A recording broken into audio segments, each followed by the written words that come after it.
hearings of the International Commission of Inquiry on Systemic Racist Police Violence Against People of African Descent in the United States. These hearings are a process by which witnesses can present accounts of the unjustified killings and maimings of Black people by police officers in the United States before an international panel of human rights experts.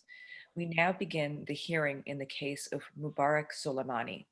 My name is Ria Julien, and I am the rapporteur for this hearing.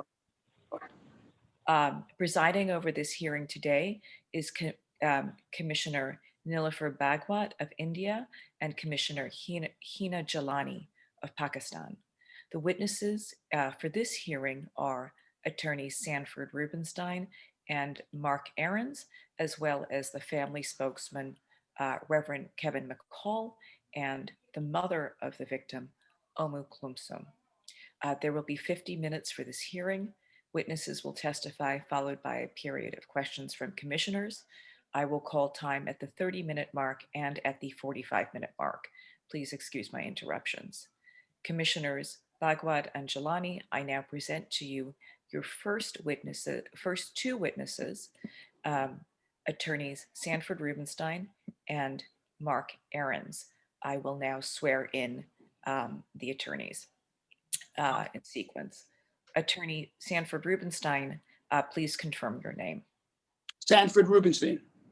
Do you promise that pardon me for the mispronunciation of your name. Do you promise that your testimony to the Commission of Inquiry will be true to the best of your knowledge and belief? I do. Attorney Mark Arons, please confirm your name. Mark Arons. Do you promise that your testimony to the Commission of Inquiry will be true to the best of your knowledge and belief? Yes. You may begin. My name is Sanford Rubenstein. I am a civil rights lawyer here in New York City. I have represented in my career countless victims of police brutality and over 20 families whose loved ones have been killed by police in the New York City metropolitan area. I have represented Abner Louima, a US citizen who immigrated from Haiti and in 1997 was tortured by police in the bathroom of a Brooklyn police precinct. During a trial in which police officers were prosecuted by the federal government, police officer Justin Volpe admitted to torture and pled guilty to federal crimes and was sentenced to a 30-year jail sentence. He presently remains incarcerated to this day. Since that time, I have represented over 20 families, a number of which have come from African heritage, who have lost loved ones who were killed by police in New York City and the New York City metropolitan area. I would like to read the names of those victims into the record. Sean Bell, Usman Zongo, Furman Arzu, Shem Walker, Sergeant Noel Polanco, Ronaldo Cuevas, Tamon Robinson, Byron Hurst, Carlo Alcis, Chantel Davis, Tony Reed, Blondell Lesage, Hervé Jules, Delron Small, Ariel Galarza, Erickson Brito, James Owens, Dwayne June, Eric Garner, and today's case, Mubarak Soulemane. 3 of the cases which I mentioned will be subject to this commission's hearing at a later date: Sean Bell, Usman Zongo, and Shem Walker. But I would like to point out something very important with regard to these killings. No police officer has gone to jail. I'd like to take a moment now to discuss remedies to address systemic police misconduct. In 1994, Congress authorized 42 USC section 14141, which gave authority to the Department of Justice to investigate and remedy systemic police misconduct. The right to investigate, file federal lawsuits requesting a federal monitor be appointed by a federal judge to oversee a police department in which there is systemic police misconduct. In January 2017, the Civil Rights Division of the United States Department of Justice issued a report addressing the impact of this statute. The Civil Rights Division pattern and practice police reform work from 1994 to the present, and found regarding these investigations and reform agreements with local governments that the consent decree improved policing regarding the use of force and resulted in better training of police officers, as well as helped with funding and political support for more effective constitutional policing. This work was stopped by President Trump and his Attorney General at the time, Sessions, and under his administration was brought to a halt. The pattern and practice investigations by the Justice Department must be continued under President Biden. In addition, Congress should revisit this section of the US Code and give private actors and perhaps state attorney generals the right to bring these pattern and practice lawsuits in federal court. Because as we see from what happened during the time of the Trump administration, these pattern and practice investigations will completely stop. If private actors had the right to bring them, they would not be stopped. In addition, independent prosecutors must be appointed to investigate and prosecute cases in which citizens are killed by police. Since local prosecutors need the police to make their cases, there is an existing conflict, or at least an appearance of conflict by the public with regard to having local district attorneys investigate police killings. A model for this is in New York State, where state law has authorized the Attorney General to investigate and prosecute police officers who kill innocent victims. In addition, a number of the killings that I have referred to in the list of 20 were mentally ill individuals. A 911 call is made. My mentally ill cousin, brother, son is acting out. The police come, and unfortunately, deaths occur. We need mental health specialists to respond, as well as the police, when calls are made to 911. Now, the tragedy of the killing of Mubarak Soulemane. Mubarak Soulemane was the driver of a allegedly stolen car. He was subject to a high-speed police chase. His car eventually was trapped by police at a standstill. While trapped, a Connecticut state trooper fires 7 times into his car, killing him. We know the penalty for car theft is not death, and police should never be the judge, the jury, and executioner. Now let's look at the video.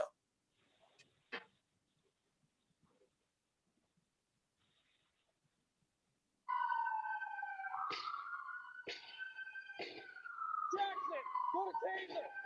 Taser.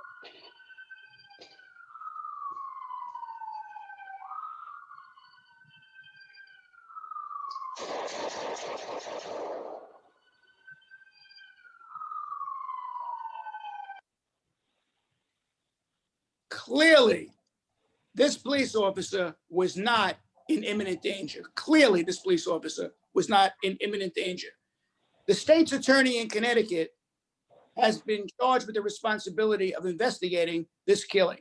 To date, over 1 year after this occurred, there is no result of that investigation. These investigations should be done timely, and a family should not have to wait over a year to get a determination regarding the process of a police officer. I'd now like to ask Omo Muhammad, the mother of Mubarak Soulemane, to speak to the effect that this killing has had on her and her family.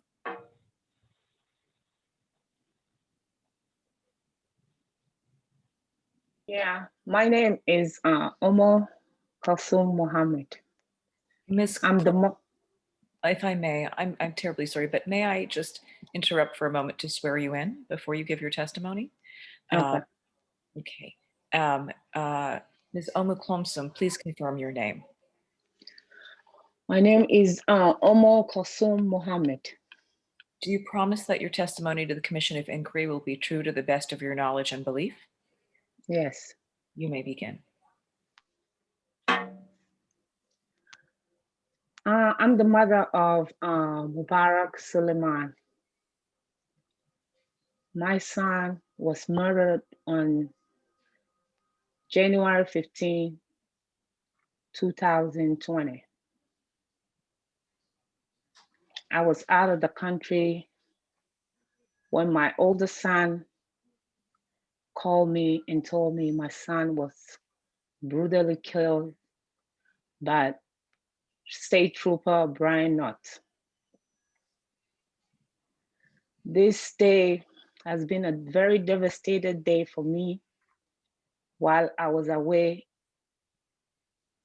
in Africa. I have to flew within 48 hours to come here to be able to see my son before he was buried. I was lucky to be able to see my son before he's buried. I wouldn't want any mother, any family to go through this unpleasant, devastated time that I'm still going through. I am still fighting for justice. I'm still praying for justice, and justice have never came. It's been over a year that I'm still waiting for justice. This has been affect and deteriorated my family. My whole family is in pain, is still mourning. We still haven't had an answer. My son has been suffering from this illness for over 6 years before this trooper took his life away. Murdered my son, put 7 bullets on my son. My son Mubarak was not at any harm. He was in the car, trapped. He shouldn't deserve to die the way he was murdered. We're still waiting. We're still praying for justice. And justice still is not here. We don't know when the justice, it shouldn't take this long for us to get justice, because this video can tell you everything that you need to know. It shouldn't take a year for us to get a verdict.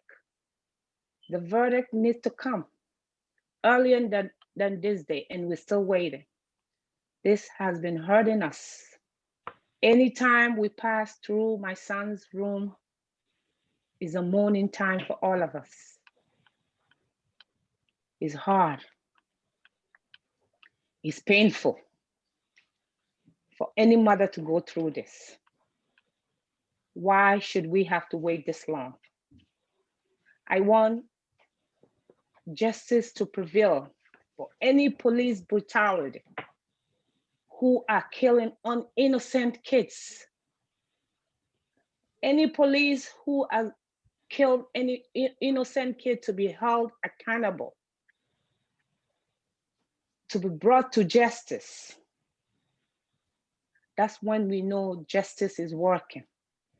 But until today, there's no justice in America yet. Thank you. I would now like to ask Reverend Kevin McCall, who's acted as a family advisor here, who is a civil rights leader here in New York City, who is advising this family, to speak. Reverend McCall, if I may swear you in. Reverend Kevin McCall, please confirm your name. Kevin McCall. Do you promise that your testimony to the Commission of Inquiry will be true to the best of your knowledge and belief? Yes. You may proceed.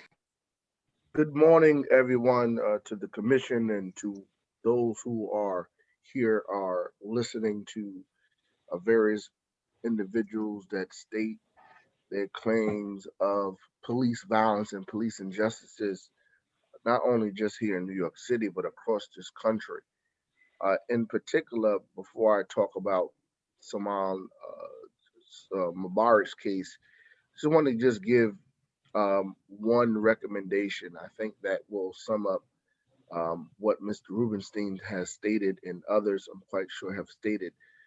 But I've been doing this work since I was 16 years old. I'm now 35. I've been doing this work and seeing so many times of injustices have been happening since I was 16. I watched different things transpired throughout the country and throughout the city, and police are not held to the full extent of the law. It seems like it's a revolving door that happens repeatedly where an officer do an act of police misconduct. They sometimes get indicted, sometimes they don't get indicted. But when they get indicted, after the indictment, they'll come back with a not guilty plea. Then they go back. We have to fight for them to lose their job. We have to fight for them to get on desk duty. We have to fight for them to not receive any special privileges such as raises, and if they get fired for go to another state or another town to get another job in the police force. It seems like everything within the police department is a fight that African Americans, the Latinos, and even some whites have to be able to go through with the police department. And it seems like it's a never-ending revolving door that happens where the police police the police, and there's nothing happens to the police department. So what we have to do is continue to organize rallies and marches and scream no justice, no peace, and really try to be able to get those that are in authority to hear our voice. But this time, during the era of George Floyd, people were sick and tired about being sick and tired, not just facing a pandemic of the coronavirus, but facing another pandemic called police brutality, where you've seen video after video of NYPD officers and people in offices across the country enforcing social distancing, where individuals didn't have on masks in Black and brown neighborhoods, but in white neighborhoods, they were giving people masks and giving them hand sanitizer. So we need an entire overhaul of the police department across this country. Police departments have called, the different individuals have called for the police department to be defunded and to reallocate funds to services that is affecting Black and brown or Latino folks. But most of these officers, I think, needs to be able to learn a lesson. And the only lesson that they can learn is you can be able to remove qualified immunity. These officers not held responsible. They get away, they go on with their life. If you look at it across the country, in Atlanta, Georgia, the same officer that resigned in the Rayshard Brooks case went to Kentucky and is now the chief in Kentucky. So the same practices that she has done in one state, she's now doing in Kentucky. This is a systemic problem in our country, and it needs to change, and is not going to change until the people. I have faith in the Biden administration, and the Biden administration can be able to make the necessary changes, but we still have to be able to fight. We still have to raise our voice. He is not the wherewithal be all. It's not where the buck stops. We still have to be able to march on to see what the end want to be. Now, with Solomoni Mubarak, this case and this mother and this family, his sister, his family, his uncles, is very disheartening of how the state of Connecticut has felt this family. He has suffered from a mental illness. We all have issues. Whatever you disagree or not, we all suffer from something, whether in silence or whether it's in public. But we all have issues, and we try to go on day to day to deal with our issues and rely on the city to provide the resources for our loved ones and our issues. This incident could have been dealt with another way. Here goes a man in the vehicle that you can hear dispatch on the phone telling the officer, Brian North, not to chase the car. You can hear him say, don't chase, regress, don't go forward. And he proceeds to chase the car.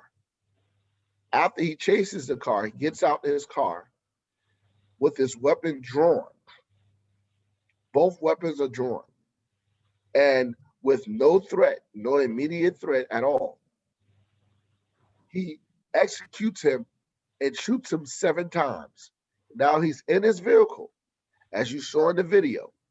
He's in his vehicle. There's no weapon that is in display, and he shoots him 7 times and executed him right on the videotape. How many videotapes that the city of Connecticut and others have to see for us to be able to believe that this actually happened?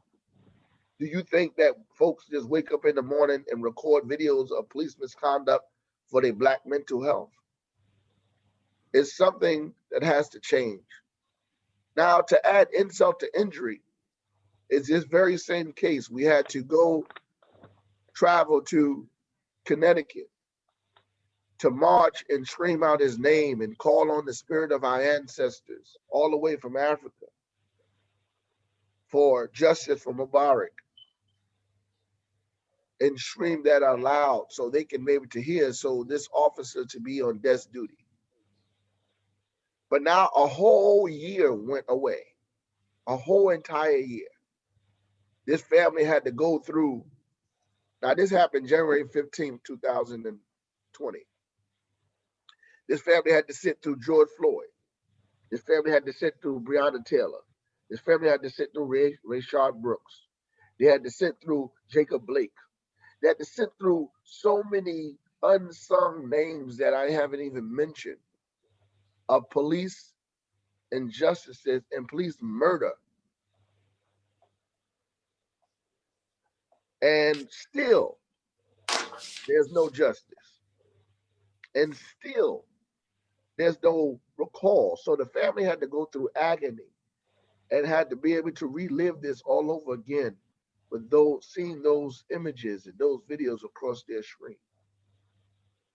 When they went a whole year where the Attorney General refused to make a judgment call in this case in terms of finding out what is the responsible factor of what's going to happen to their officer, and find that this shooting was either justified or non-justified. But the family had to sit there a whole year. We just finished in last week on Martin Luther King's birthday to commemorate his death. But we should have been celebrating that justice was served for him in his name. But no, we had to be able to continue to block off highways and light candles because we don't know what the Justice Department is. So that's why we continue to say justice delayed is justice denied. Why delay a family? And they do this over and over. I encourage everyone on this panel to see the movie American Skin. It shows the pain and agony of what happens in this country time and time again, and that they get away and nothing happens. So I pray that as you listen to each individual from near and far, from case after case and plea after plea, that it is something that needs to be changed in this country, and it starts with us. Thank you. I'd now like to ask local counsel Mark Arons to be available for questions from the panel, and we're now ready for questions from the panel. Thank you, Mr. Rubenstein. Is the panel, are the commissioners would like to proceed with questions? Maybe it appears that Commissioner Bhagwat has a question she would like to address to the witnesses.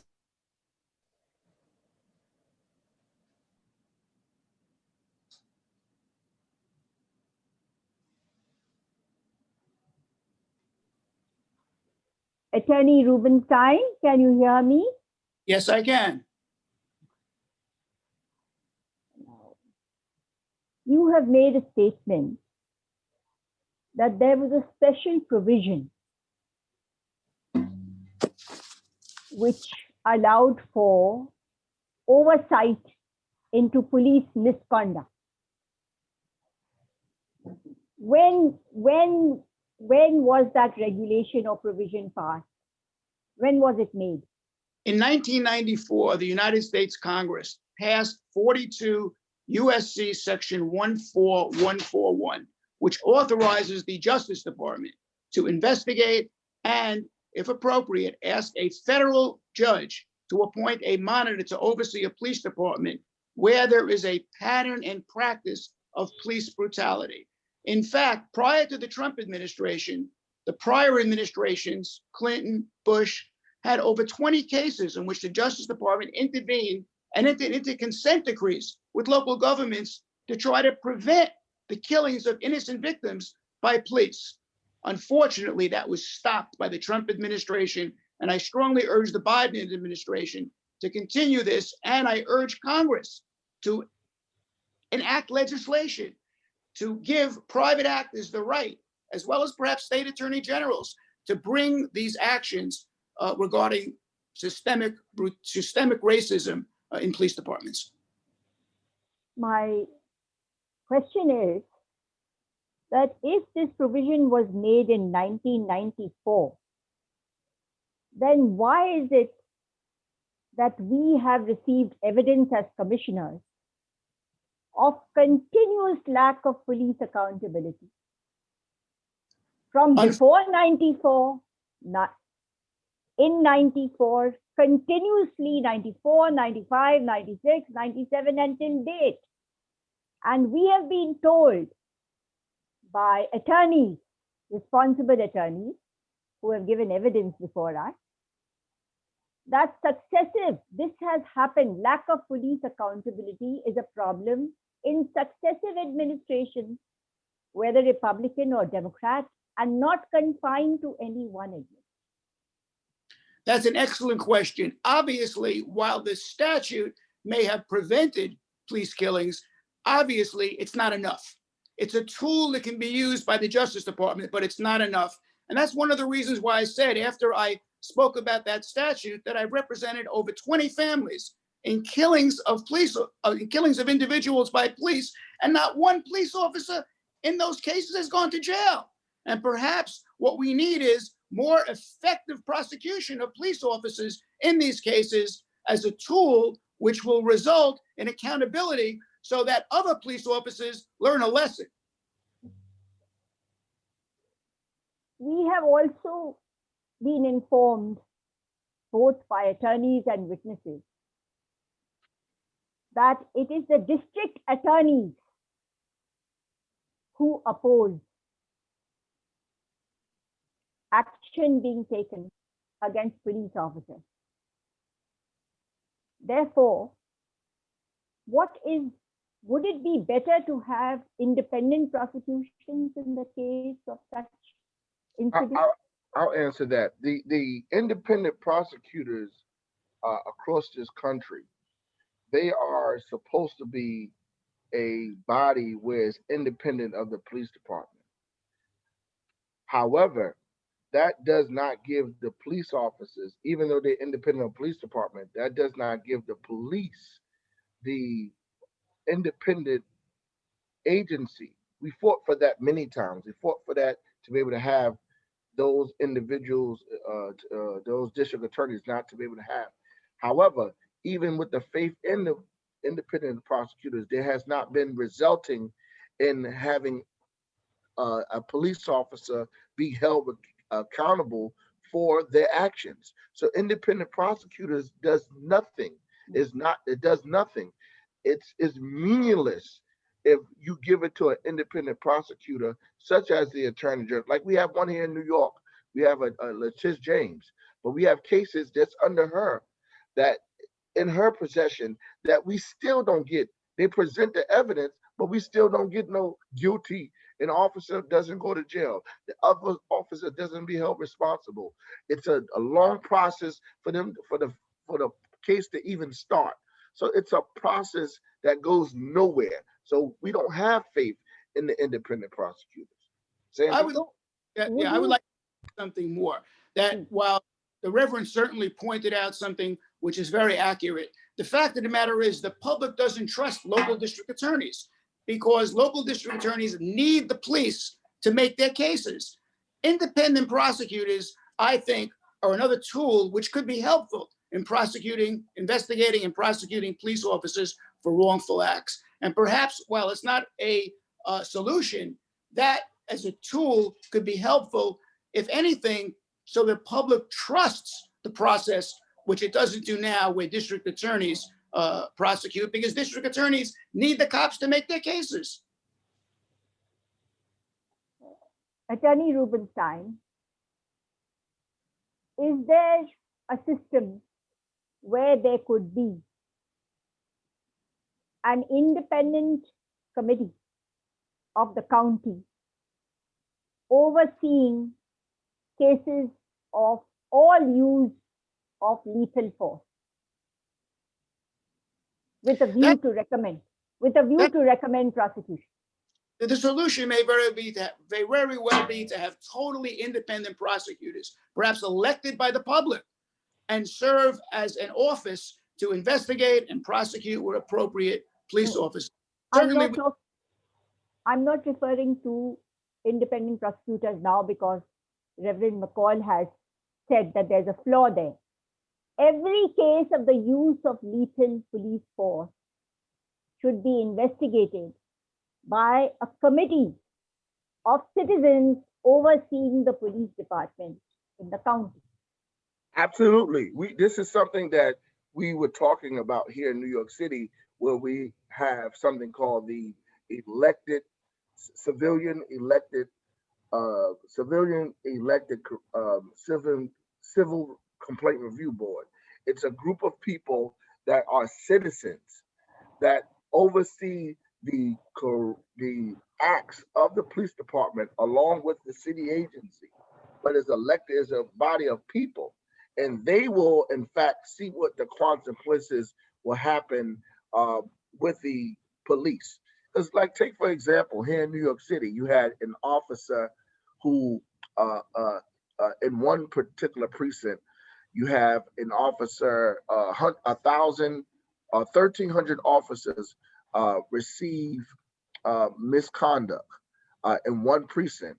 And out of those 1,300 officers, the repercussions were either vacation days taken away or raises that happened in one precinct, the 75th precinct.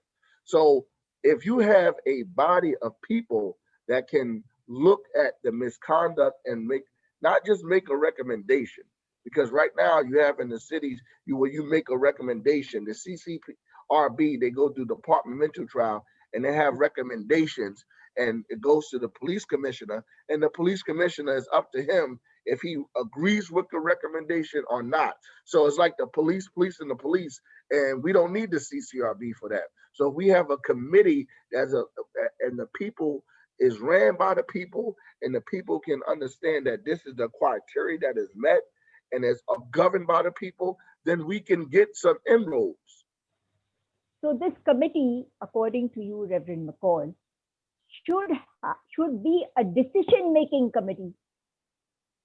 Yes. To refer the use of unjustified lethal use of police force for prosecution. They should have the decision-making power. Absolutely. I totally agree. And it should have a fair representation of racial minorities in the committee. Absolutely. Now, Reverend McCall, you gave us some important information. You said that African Americans were at the receiving end predominantly. Latinos were at the receiving end, and also some members of the majority, that is the white community. Reverend McCall, you have a lot of experience since you say you have been watching the process since the age of 16. would a wider coalition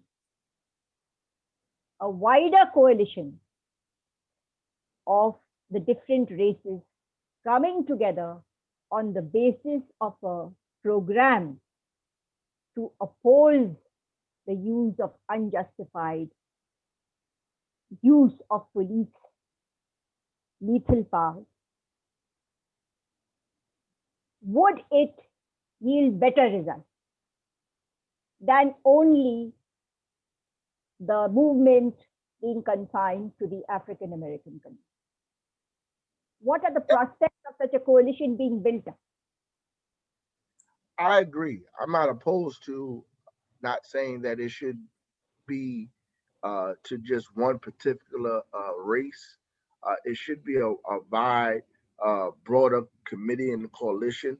However, my personal experience and my personal view is that white people cannot talk about Black issues and feel the pain of Black and Latino issues when they have never experienced. Black people have been brutally murdered by the police department. They constantly walk out their house and the police are harassing them, the police beat them up. White people can't talk about that. So there's no relation. And it's a cultural difference that white people that does not connect. You can march with us and don't get me wrong, we respect them and it's good to be able to join forces. But when you talk about our issues, it needs to be Black and Latino people. The reason I'm asking this question is because in my country, in India, when there was misuse of profiling of the Muslim minority population, 14% of the population around. And there was a campaign because they were going to be victimized by the National Register of Citizens, along with others from the working classes of the country. Our national coalition succeeded, whereas if the campaign had only been confined to the minority, the widespread appeal and support of millions against creating a National Register of Citizens to harass those who had already been conferred citizenship would not have yielded the support which we got of millions of people. It is in that context that I am asking you for a clarification. I totally understand. I don't think that as I said, I don't think that it's a saying that it should be just broader to just, confines of Black and brown people. However, we have always got the wrong end of the stick. So because of Black and brown people always getting the wrong end of the stick, when it's going to be saying that Black and Latino people across this country built this coalition, this has happened, and we've done it without having another race involved. When they talked about the Holocaust with the Jews, that was fine. When they talked about different things that happened in the other communities, that was fine, and that was things will happen. But when you start talking about Black and brown issues, we're talking about inclusion. So my thing is that let us, for a change, deal with our issues, Black and brown and Latino and those are minorities, and let us continue to go on forward together. We can have unity. We can have unity. We can do that. But let them be in the background while we be on the forefront, because we've been in the back too long. It's time for us to be able to be in the forefront with our issues, in the forefront, so people can see the effective change that's happening. Let them be the lawyers. Let them be the backburner, but while Black folks are in the front of the line. One more question. Time, if I may, Commissioner Bhagwat, there's 10 minutes left in the hearing My today. colleague may want to ask something. My colleague. Yes, thank you. Thank you very much. I think what Commissioner Bhagwat has, some of these issues that you have raised are extremely important and very significant for our conclusions. But there is one issue that I think we still need to probe a little bit more. We have spoken about impunity, and everything that we have heard in the first day of the hearings of this panel and today indicates a grave and serious human rights issue that touches upon the right to life, the right to be safe from torture. And the police misconduct that we have been hearing about does infringe very seriously prohibitions against torture, prohibitions against extrajudicial killings. And I think that this is an issue that must disturb the whole population of any country where these are issues that are prevailing. And I don't think that any particular community can should resist a general concern about these and an urge amongst other communities to push for the elimination of these practices that are causing this very serious human rights issue. But in many civilized countries with a civilized justice system, where such gross violations of human rights are occurring, and that particular state is not only violating the values that their own constitutions put forward, but are also violating their international obligations that they have under human rights treaties that they have ratified, then the courts have a role to play. We have spoken about the executive. We have spoken about the impunity that is there because of the commission and mission of the executive. But where are your courts today?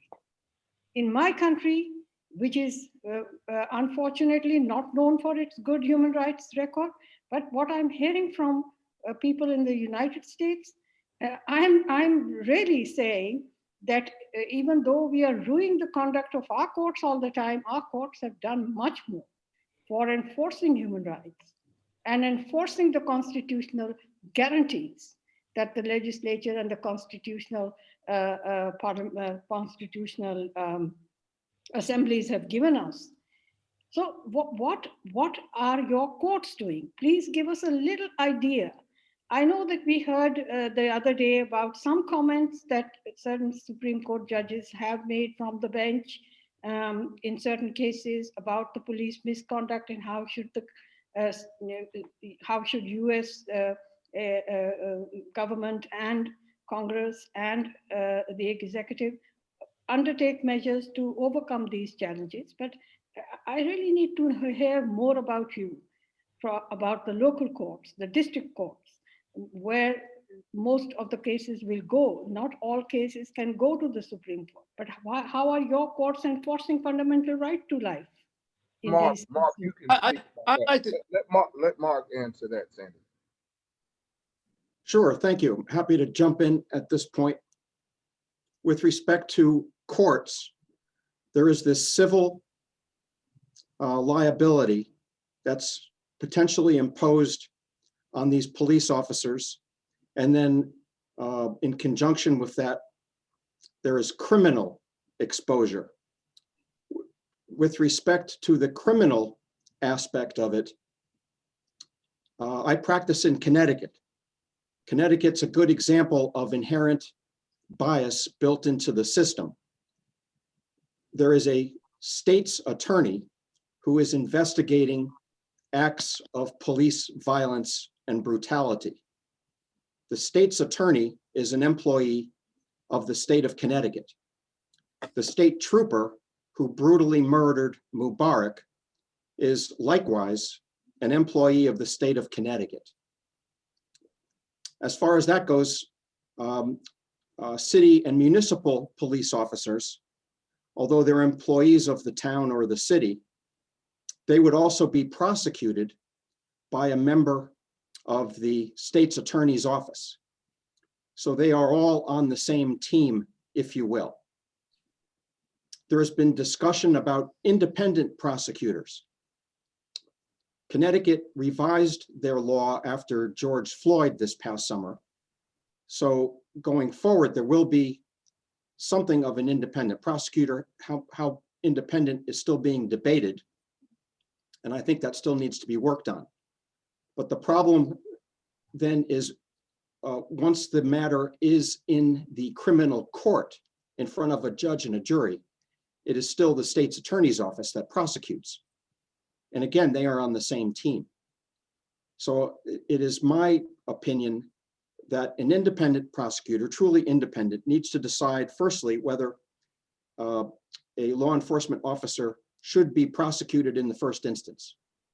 And then if prosecution is warranted, this independent prosecutor should take the matter and proceed through the court process, through jury trial. And then the other thing that needs to be explored is on the civil end. The standard of proof is much lower. On the criminal end, it's beyond a reasonable doubt. On the civil end, of course, it's a preponderance of the evidence.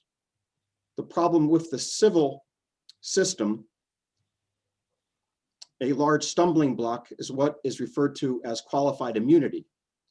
There is federal legislation pending in the House of Representatives during the Trump administration, which would remove or drastically modify that doctrine of qualified immunity. And I hope that that's taken up again in the Biden administration, because that's a significant hurdle and roadblock to civil cases.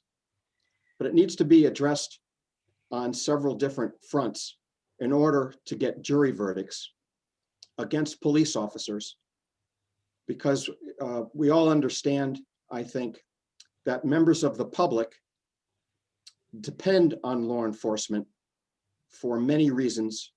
And as a result of that, they are very likely to give these officers who have abused civil rights the benefit of the doubt. So going into a criminal trial, going into a civil trial, we as trial lawyers actually have a strike or two against us before the trial is even started. I don't think it's a problem with jurors, especially now after George Floyd and what has occurred the past year. I think jurors now understand, for the most part, what the problem is. Their eyes have been opened to it, but there has to be more effective, more efficient, and more fairly balanced prosecution in the courtroom. I'd like to add in conclusion, if I may. May I have the floor? Yeah. Add, in conclusion, I think it's very important to thank the public for the demonstrations, for the hundreds of thousands who have marched all over the world against police brutality, for shining a spotlight so that we have hearings such as this to address this horrible problem in our society with regard to police brutality. And the only way that we're going to end with legislation that's needed is by continuing to demonstrate, to protest, because that's what the lawmakers listen to. Taking the streets with peaceful protest is what needs to continue whenever there is an example of police brutality, because that will result, we hope, in legislation to change a system that exists now in which we have not seen justice for so many victims. And the courts is in our favor. Once to answer your question, to add, actually, the courts, the local courts, they are more so in our favor. However, when they have something called the court of public opinion. When you have the case that's displayed, a judge has to be able to make a decision.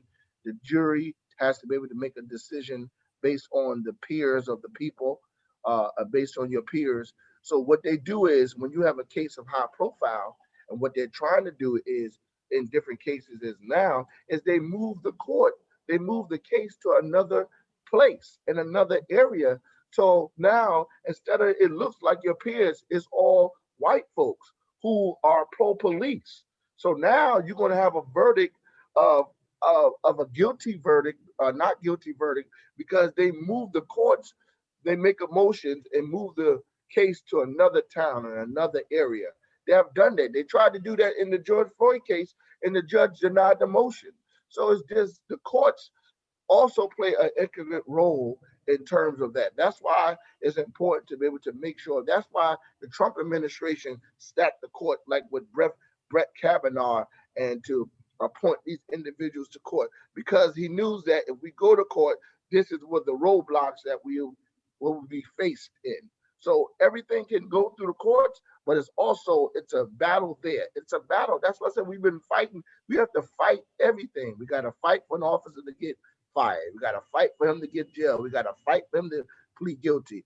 Don't you know here in the States, when an officer gets convicted, he goes directly to the district attorney's office. He doesn't go through the system like anybody else. That happens all over the country. So it's a problem.